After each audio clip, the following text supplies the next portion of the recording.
नमस्कार दोस्तों, success study Baloda YouTube channel में आपका स्वागत है। आज की वीडियो में हम 8th ग्रेड अभ्यास पुस्तिका के बारे में जानेंगे। आपको इस प्रकार से 8th ग्रेड अभ्यास पुस्तिका प्राप्त हुई है, 2 प्राप्त हुई हैं। तो एक जो 8th ग्रेड अभ्यास पुस्तिका है उसके अंतर्गत विज्ञान, गणित एवं सामाजिक विज्ञान के लर्निंग आउटकम बेस्ड क्वेश्चन आपको दिए गए हैं, है ना। और दूसरी जो अभ्यास पुस्तिका है उसके अंतर्गत हिंदी, अंग्रेजी और संस्कृत 3 विषय उसमें भी है, ठीक है ना। तो यह जो 8th ग्रेड अभ्यास पुस्तिका आपको उपलब्ध करवाई गई है वह जो है इस वर्ष यानी वर्ष 2022-23 के लिए उपलब्ध करवाई गई हैं। और इसके अंतर्गत वार्षिक परीक्षा में किन किन पाठों से प्रश्न आएंगे उन पाठों की सूची यहाँ पर आपको दी गई है अनुक्रमणिका के अंतर्गत।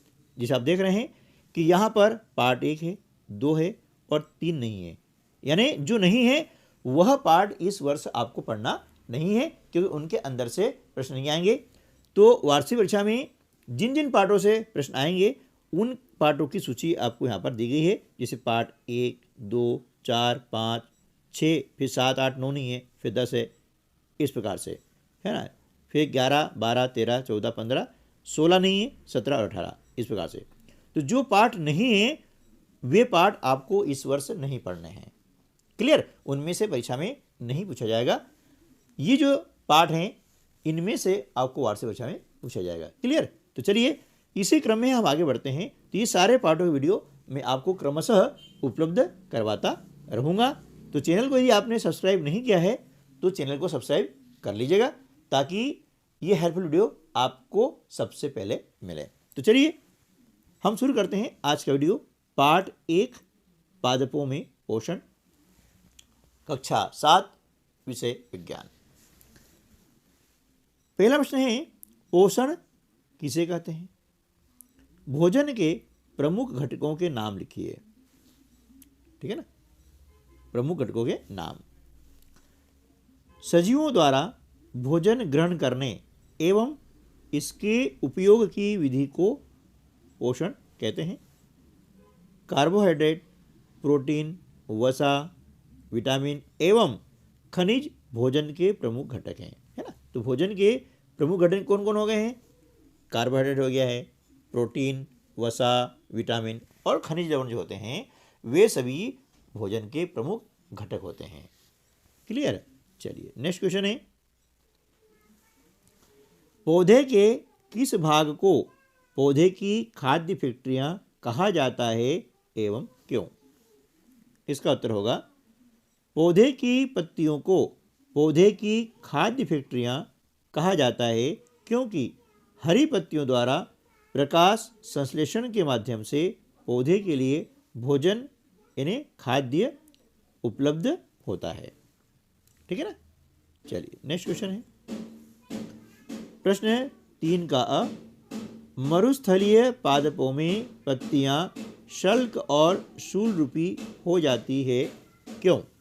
उत्तर है, मरुस्थलीय पादपों में वाष्पोत्सर्जन, है ना, वाष्प उत्सर्जन द्वारा जल क्षय को कम करने के लिए पत्तियां शल्क अथवा शूल रूपी हो जाती है, जिसे आपने देखा होगा कैक्टस, है ना, जिसे कहते हैं नागफनी का जो पौधा होता है ना। उसमें क्या होता है कि सूल है उसके कांटे बारी बारी से ऊपर आ जाते हैं। इससे क्या होगा कि जल का जो वाष्प उत्सर्जन होता है वह कम होता है, ठीक है ना। अगला प्रश्न है, क्या हरी पत्तियों के अतिरिक्त अन्य वर्ण ने रंग की पत्तियां भी प्रकाश संश्लेषण की क्रिया करती है ना। जिसे हरी पत्तियां प्रकाश संश्लेषण क्रिया करती है लेकिन कुछ पौधों की पत्तियां अन्य वर्ण की होती है ना। तो क्या वे प्रकाश संश्लेषण क्रिया करती है? तो जी हाँ, वे भी प्रकाश संश्लेषण क्रिया करती है क्योंकि हरी पत्तियों के अतिरिक्त अन्य वर्ण यानी रंग की पत्तियों में भी क्लोरोफिल होता है, परंतु इन पत्तियों में उपस्थित लाल, भूरे अथवा अन्य वर्णक क्लोरोफिल के हरे रंग का प्रच्छादन कर देते हैं। प्रच्छादन मतलब उन्हें ढक लेते हैं, इस कारण से वो दिखाई उनको नहीं देता है। प्रश्न आता है 4, जड़ द्वारा अवशोषित जल एवं खनिज पत्ती तक किस प्रकार पहुंचते हैं? उत्तर हो जाएगा, जड़ द्वारा अवशोषित जल एवं खनिज वाहिकाओं द्वारा पत्तियों तक पहुंचाए जाते हैं। ये वाहिकाएं नली के समान होती है ना। जो वाहिका किस होती है, वह नली के समान होती हैं, जिनके द्वारा खनिज एवं जल पौधे के अन्य भागों तक पहुंचाया जाता है। अगला प्रश्न है प्रश्न क्रमांक 5 है, स्वपोषी तथा विषमपोषी को वर्गीकृत कीजिए, है ना। उत्तर होगा, जो पौधे अपने लिए स्वयं भोजन संश्लेषित करते हैं ऐसे पादपों को स्वपोषी कहते हैं, और ऐसे पौधे जो अन्य पादपों द्वारा संश्लेषित भोजन ग्रहण करते हैं वे विषमपोषी कहलाते हैं। अगला प्रश्न आ जाएगा प्रश्न क्रमांक 6, पादपों में सहजीवी संबंध को उदाहरण सहित समझाइए। इसका उत्तर हो जाएगा, कुछ जीव एक दूसरे के साथ रहते हैं तथा अपना आवास एवं पोषक तत्व एक दूसरे के साथ बांटते हैं, इसे सहजीवी संबंध कहते हैं। उदाहरणतः कुछ कवक वृक्षों की जड़ों में रहते हैं, वृक्ष कवक को पोषण प्रदान करते हैं, बदले में उन्हें जल एवं पोषकों के अवशोषण में सहायता मिलती है। इस प्रकार जो संबंध होता है यह कहलाएगा सहजीवी संबंध। प्रश्न क्रमांक 7, परजीवी एवं मृतजीवी को उदाहरण सहित समझाइए। ऐसे जीव जो भोजन के लिए अन्य जीवों पर आश्रित रहता है परजीवी कहलाते हैं, तथा ऐसे जीव जो किसी मृत एवं विघटित जैविक पदार्थों से पोषक तत्व प्राप्त करते हैं मृतजीवी कहलाते हैं, जैसे कि कवक।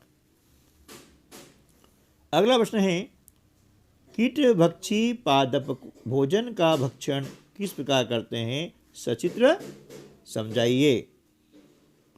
उत्तर है, कीटभक्षी पादप के पत्ते का शीर्ष भाग घड़े के ढक्कन के आकार का होता है, जिसमें अनेक रोम होते हैं जो अधोमुखी होते हैं। जब कोई कीट घड़े में प्रवेश करता है तो यह उसके रोमों के बीच फंस जाता है। घड़े में उपस्थित पाचक रस द्वारा कीटों का पाचन हो जाता है। इस प्रकार से कीटभक्षी जो है पादप होते हैं वे भोजन का भक्षण करते हैं। और ये इसका चित्र है ना। इसे हम घटपर्णी भी कहते हैं या पिचर प्लांट भी कहते हैं इंग्लिश में, है ना। तो आप देख लें, ये जो पत्ते देख रही है ये घड़ी के आकार की होती है, ढक्कन लगा रहता है।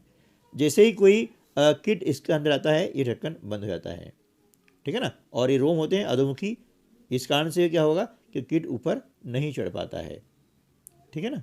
चलिए नेक्स्ट प्रश्न क्रमांक 9, प्रकाश संश्लेषण क्रिया का व्यवस्था चित्र बनाइए एवं समीकरण सहित व्याख्या कीजिए। उत्तर है, सूर्य के प्रकाश की उपस्थिति में हरे पौधों द्वारा कार्बन डाइऑक्साइड एवं जल से कार्बोहाइड्रेट का संश्लेषण करती है ना, जिसे प्रकाश संश्लेषण कहते हैं, ठीक है ना। तो सूर्य के प्रकाश उपस्थिति में हरे पौधों द्वारा जो भोजन बनाने की प्रक्रिया होती है उसे हम क्या कहते हैं, प्रकाश संश्लेषण, जिसके अंतर्गत वे कार्बन डाइऑक्साइड, जल और कार्बोहाइड्रेट का क्या करते हैं, वे संश्लेषण करते हैं। इसे निम्न समीकरण के द्वारा हम दर्शा सकते हैं कि कार्बन डाइऑक्साइड धन जल, है ना। अब सूर्य के प्रकाश और क्लोरोफिल की उपस्थिति में एक क्रिया संपन्न होती है और जो प्रोडक्ट इसके बनते हैं वे क्या है, कार्बोहाइड्रेट और ऑक्सीजन, है ना। ये क्या बनेगी, आपको कार्बोहाइड्रेट बनती है जिससे ऊर्जा प्राप्त होती है, यानी ये भोजन के रूप में पौधा ग्रहण करता है। ये आप देख रहे हैं एक चित्र के माध्यम से। है ना। ये पौधा है, इसकी पत्तियाँ हैं, ये सौर ऊर्जा और कार्बन डाइऑक्साइड ये दोनों ग्रहण कर रही है यहाँ पर, है ना। और पत्तियों में क्लोरोफिल है जिसके कारण इसका रंग हरा भी है, और खनिज लवण यहाँ से जो है ये जड़ों माध्यम से इसको प्राप्त हो रहा है। तो ये प्रकाश संश्लेषण दर्शाने वाला व्यवस्था चित्र आपको यहाँ पर दिया गया है। इसे आप अपने जो अभ्यास पुस्तिका है उसमें बनाएं और इसको सीखें। चलिए अगला जो प्रश्न है, मृदा में, मृदा मतलब मिट्टी, है ना, जिसमें फसल बोई जाती है, तो मृदा में पोषक तत्वों की पुनः पूर्ति किस प्रकार होती है। पादपों द्वारा लगातार पोषक तत्वों का उपयोग किए जाने के कारण मृदा में उनकी मात्रा धीरे धीरे कम हो जाती है। इसलिए मृदा को पोषक तत्वों से समृद्ध करने के लिए भूमि में उर्वरक तथा खाद मिलाया जाता है। इसके अतिरिक्त मृदा में नाइट्रोजन की पुनः पूर्ति हेतु फलीदार पादप जैसे चना, मटर, मूंग आदि उगाए जाते हैं। ठीक है दोस्तों, तो इस प्रकार से हमने इस वीडियो के माध्यम से 8th ग्रेड अभ्यास पुस्तिका का जो पार्ट 1 है उसके प्रश्नों को कैसे लिखे ये हमने जाना। इसके अन्य विषय के भी आपको ऐसे वीडियो चाहिए, अन्य पाठों वीडियो चाहिए, तो इसके लिए यदि आपने चैनल को सब्सक्राइब नहीं किया है तो उसको सब्सक्राइब कर लीजिएगा।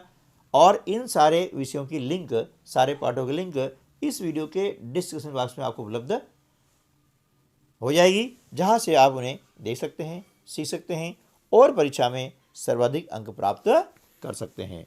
तो मिलते हैं अगले वीडियो में, तब तक के लिए नमस्कार, जय हिंद।